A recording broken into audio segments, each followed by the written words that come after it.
Nouveau candidat présenté par le PIC dans le cadre de la campagne pour la primaire des Républicains. Jean-Frédéric Poisson est un candidat différent des autres, tout simplement parce qu'il n'est pas issu du parti Les Républicains.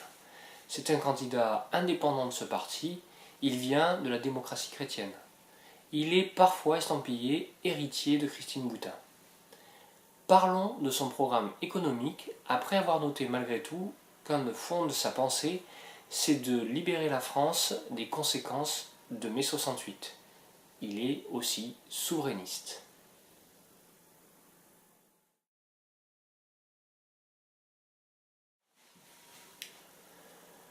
Au niveau des solutions pour l'économie, Jean-Frédéric Poisson ressemble à ses concurrents, en tout cas dans la partie classique de leur programme économique.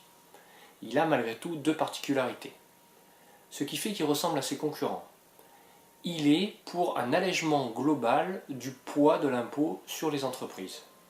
Son mécanisme, c'est la suppression des allègements de charges pour les sociétés, du coup ça leur coûte plus cher, mais dans le même temps, il réduit l'impôt sur les sociétés de façon à ce que, au global, elles aient un poids de l'impôt inférieur à 10% par rapport à aujourd'hui. Au niveau du dialogue social, comme les autres, il souhaite que ce ne soit pas l'État qui fixe les règles. Mais par contre, il ne veut pas que ça se passe au niveau de l'entreprise, mais que ça se passe au niveau des branches. Au niveau des normes aussi, il souhaite que les normes qui sont appliquées aux entreprises ne soient pas une spécificité française, mais qu'on revienne à une version européenne et qu'on s'aligne sur les concurrents pour ne pas gréver la compétitivité de nos sociétés. Les particularités, ou la dernière particularité qu'il a, après le fait qu'il veuille que les négociations se passent au niveau des branches, c'est qu'il souhaite que l'État travaille avec les banques pour qu'elles favorisent l'emprunt pour les sociétés françaises qui investissent dans leur outil en France ou qui investissent pour prendre des parts de marché à l'export.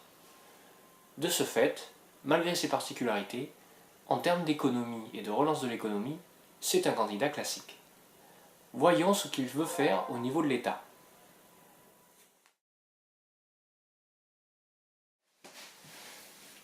Jean-Frédéric Poisson veut réformer l'État et veut réduire son poids par rapport à l'économie. Mais il veut sanctuariser ce qu'il appelle les fonctions régaliennes de l'État. Plus encore, ces fonctions régaliennes, justice, santé, sécurité, armée, il veut les renforcer, augmenter leurs effectifs, augmenter leur budget. A l'inverse, celles qui sont non régaliennes, il veut en réduire la voilure. Par exemple, il confirme le statut de fonctionnaire pour les fonctionnaires justement qui travaillent pour les fonctions régaliennes et il ne veut pas ce statut pour les autres actions de l'État. À titre d'exemple également, il veut supprimer le ministère de la Culture. Au milieu des fonctions régaliennes, il y en a une à laquelle il tient particulièrement, c'est l'armée. Il veut augmenter les effectifs, faire construire un deuxième porte-avions nucléaire et avoir en projet d'en faire un troisième.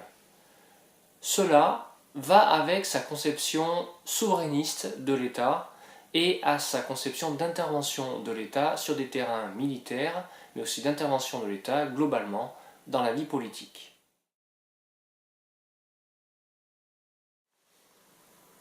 Dernier point pour illustrer le programme économique et un peu sociétal de Jean-Frédéric Poisson. Il souhaite que la politique familiale soit rétablie dans son universalité, le versement des allocations familiales. Il souhaite aussi que le quotient familial soit réévalué à un juste niveau. On retrouve là la patte des démocrates chrétiens. Nous allons regarder où on le positionne finalement sur l'échelle économique par rapport à ses concurrents.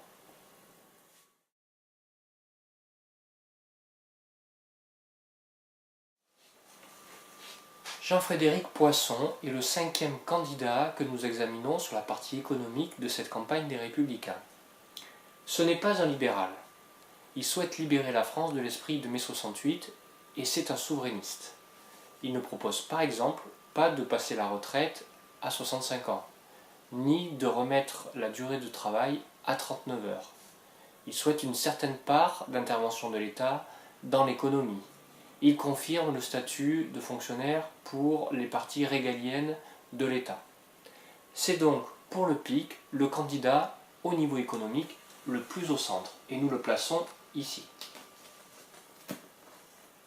d'une certaine mesure, il pourrait s'entendre avec son collègue Hervé Mariton.